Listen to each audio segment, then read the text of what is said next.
जो आज का व्यवहार है, मुझे लगता है कि उनको इसके लिए माफी मांगनी चाहिए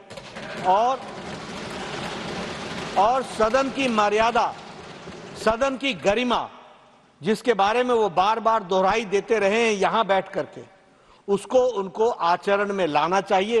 अपने जीवन में मैंने प्रतिपक्ष का ऐसा अमर्यादित, अशोभनीय व्यवहार कभी नहीं देखा। सख्ती होनी ही चाहिए।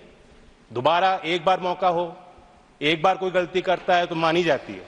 बार बार अगर संयोजित तरीके से सदन में खलल डालना ताकि देश का एजेंडा देश के आगे हम लोग पेश ना कर पाए, इसके खिलाफ भी कार्रवाई होनी चाहिए। हम जनता से अपील करते हैं, हम आपसे निवेदन करना चाहते हैं कि आपातकाल जो लगाने वाले लोग हैं, जो लोकतंत्र के विरोधी लोग हैं, उन लोगों पर आप सख्त से सख्त कार्रवाई करें। सभापति का मजाक उड़ाना, आपने तो उनको बहुत बार आपने तो बहुत बार उनको टोका, लेकिन बहुत बार इन्होंने दे दिया आपको ये धोखा। जो आपने कहा वो उसके साथ नहीं सिर्फ सत्ताधारी दल बल्कि पूरा देश आपकी बात के साथ खड़ा है।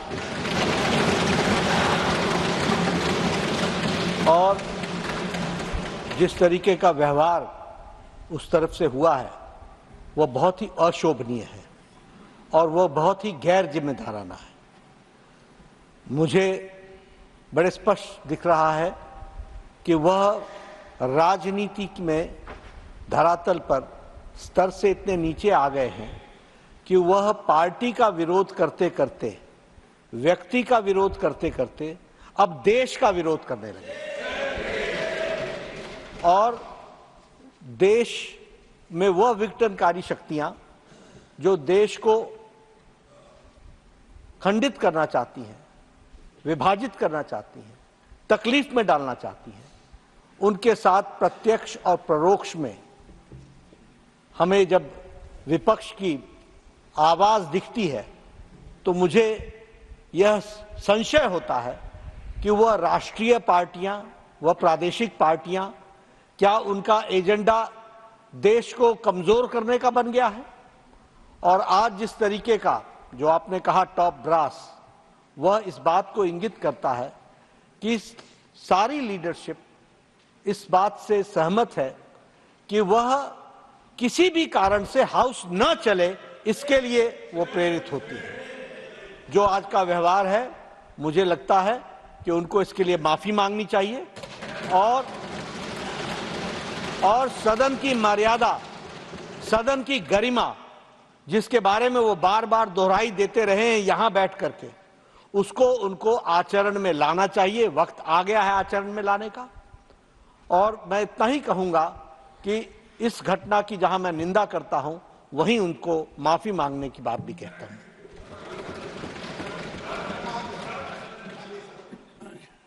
माननीय शिवराज सिंह जी चौहान।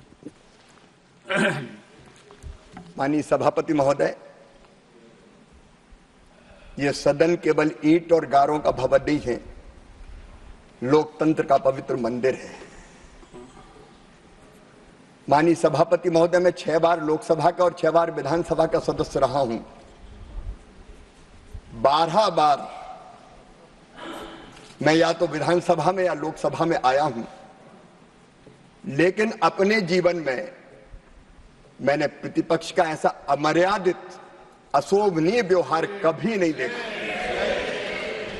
आज मन व्यथित वेदना से भरा हुआ है। ये केवल आसंदी का अपमान नहीं है,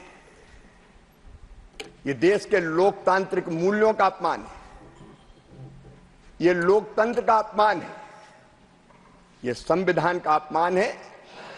और गैर जिम्मेदार प्रतिपक्ष आज ये सिद्ध हो गया है कि देश को अराजकता में झोंकने का प्रयास कर रहा है। माननीय सभापति महोदय, हम लोग उत्तर के लिए आते हैं तो केवल प्रश्नकर्ता का जवाब नहीं देते, हम वो जवाब जनता के लिए भी देते हैं।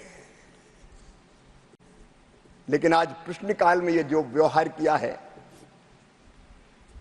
सचमुच में इसका दूसरा कोई उदाहरण नहीं मिलता। और जैसा कि आदरणीय सदन के नेता ने कहा है, इसके लिए प्रतिपक्ष को माफी मांगनी चाहिए। उन्हें सारे सदन को शर्मसार किया है, देश को शर्मसार किया है। अपनी बात यहाँ रखी है, ये बात आपकी नहीं सर, सदन की है। और नेता सदन माननीय शिवराज जी और हमारे देश के पूर्व प्रधानमंत्री, इस सदन के सीनियर मोस्ट सदस्य श्री देवेगौड़ा जी के बात से मैं अपने आप को शामिल करता हूँ। सर, सीनियर मेंबर ने जब आपको एक कॉलीग डिस्क्राइब किया, सर जिस पदभार को आप संभाल रहे हैं उसकी अपनी मर्यादा है।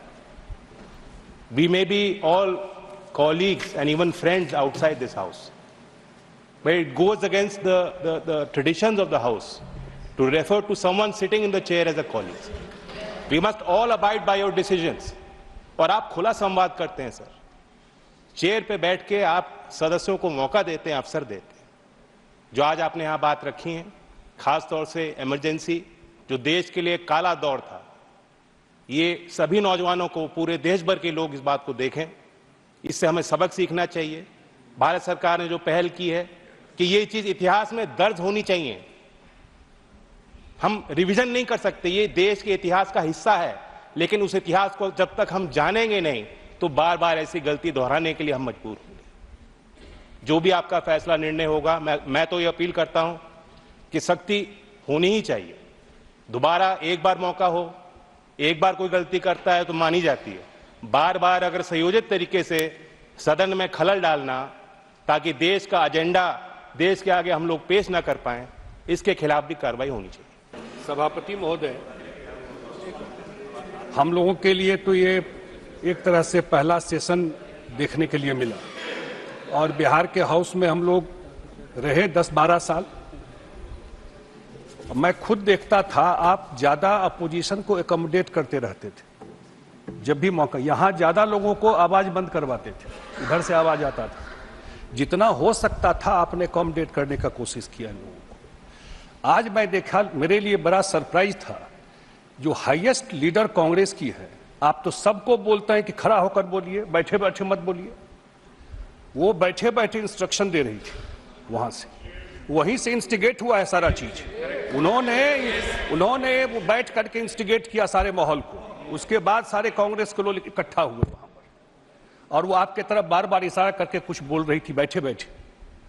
तो मैं तो यही कहूंगा, जो हमारे हाउस के नेता हैं आदरणीय जेपी नड्डा साहब, और जितने सीनियर लोग हैं, जो भावना अपनी व्यक्त की है, ये जो बैठी हुई है, मैं देखा सबसे पहले उप सभापति ने एक बार उनका नाम लिया, उन्होंने उसका प्रोटेस्ट किया। आपने क्लैरिफाई किया इस चीज को कि जो आप नॉमिनेशन में कागज देते हैं, जो आता है वही नाम लिया जाता है, और उसका प्रोसेस है चेंज करने का, आप चेंज कर सकते हैं नाम। आज फिर वो बैठ करके ऑब्जेक्शन कर रही थी। अगले दिन वो अखबार में छपता है, न्यूज बनता है, हेडलाइन बनता है, मैं देखता हूं डिजिटल चैनल पे चलता रहता है। तो ये मुझे लगता है कि इन लोगों को पच नहीं रहा है। नरेंद्र मोदी जी का तीसरी बार आना इन लोगों को पच ही नहीं रहा है कि कैसे हो गया इन चीज। सच्चाई ये है और कोई वजह नहीं है। इसीलिए हम सब लोग चाहते हैं कि आपका चेयर, आपका इंस्टीट्यूशन, जो जैन जी कह रहे थे, कॉलीग कैसे हो गए भाई? इस चेयर का अपना सम्मान है। आप वहां से डायरेक्शन देते हैं, आप वहां से रूलिंग देते हैं। तो मैं यही अपने तरफ से, अपने पार्टी के तरफ से यही निवेदन करूंगा कि क्योंकि ये बार बार ये होता रहेगा, और आप थोड़ा सॉफ्ट मत होइए सर, आप थोड़ा डंडा चलाइए, नहीं तो ये हमेशा ये दिक्कत होता रहेगा। आपको एक बार देखना पड़ेगा। मैं देखता हूं आप बहुत एकोमोडेट करते हैं, नॉर्मली ऐसा होता नहीं है। मैं देखता हूं वो लोग मजाक भी करते रहते हैं, लेकिन आप तब भी सब बात समझते हुए भी आप उनकी बात को, उनके भावना को एकोमोडेट करते हैं, ज्यादा मौका देते हैं उनको, लेकिन ये उस चीज को अप्रिशिएट नहीं करते, कहीं से अप्रिशिएट नहीं करते। तो मुझे यही लगता है कि जो भावना व्यक्त की है हाउस के लीडर ने, हम सब उस भावना के साथ है, और एक कोई न कोई कड़ी कार्रवाई, उनको तो माफी मांगनी ही चाहिए। और मैं फिर कह रहा हूं कि आज जो भी इंस्टिगेट हुआ है यहां पर, जो उनके सर्वोच्च नेता हैं, उन्होंने बैठ करके ये किया है।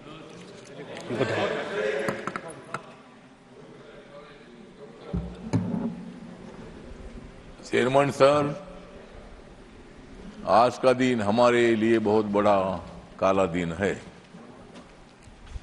लोकतंत्र को मतलब इसी तरह उनका मजाक उड़ाना, संसद का मजाक उड़ाना, सभापति का मजाक उड़ाना, आपने तो उनको बहुत बार आपने तो बहुत बार उनको टोका, लेकिन बहुत बार इन्होंने दे दिया आपको ये धोखा।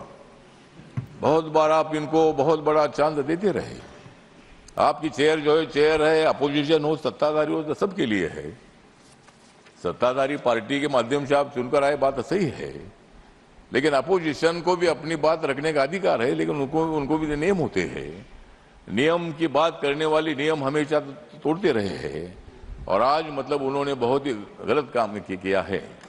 मैंने तो एक बार मांग किया था कि जो लोग रोज गड़बड़ करते हैं, 2-3 बार गड़बड़ किया ठीक है, चौथी बार गड़बड़ करेंगे तो उनको सस्पेंड करना ही चाहिए। उनको अगर यहाँ का काम नहीं करना है, बात नहीं करनी है, बात नहीं सुननी है, चेयरमैन का भी कुछ नहीं तो सुनना है, तो ऐसे लोगों को इधर रहने का क्या अधिकार है? मतलब ये लोगों को ऐसा लग रहा है कि मोदी जी तीसरे बार प्रधानमंत्री बन गए हैं, लोगों ने माना है, लोगों ने उनको मौका दे दिया है, लेकिन इनके मन में बहुत बड़ी जलन है। मतलब हमारा तो मोदी जी के साथ मिलन है, लेकिन उनको मोदी जी के बारे में जलन है, और इसीलिए मतलब ये लोग और कितनी भी कोशिश करे, मतलब अगली बार भी 29 को भी हमारी सरकार आएगी, 34 में हमारी सरकार आएगी, 39 में हमारी सरकार आएगी। क्यों नहीं सरकार आएगी? हम काम करते रहेंगे और आप भी वहां रहेंगे। जब तक आप रहेंगे तब तक आप तो तगड़े चेयरमैन हैं, सभापति है, हमारा भी सुनते हैं, उनका भी सुनते हैं, लेकिन हमसे ज्यादा उनका सुनते हैं। उसके बावजूद भी आपका ऐसा अपमान करना ठीक नहीं है। इसीलिए आज के घटना का मैं निषेध करता हूं। मेरी जो रिपब्लिकन पार्टी है, मेरी पार्टी बाबा साहब अम्बेडकर जी की पार्टी है।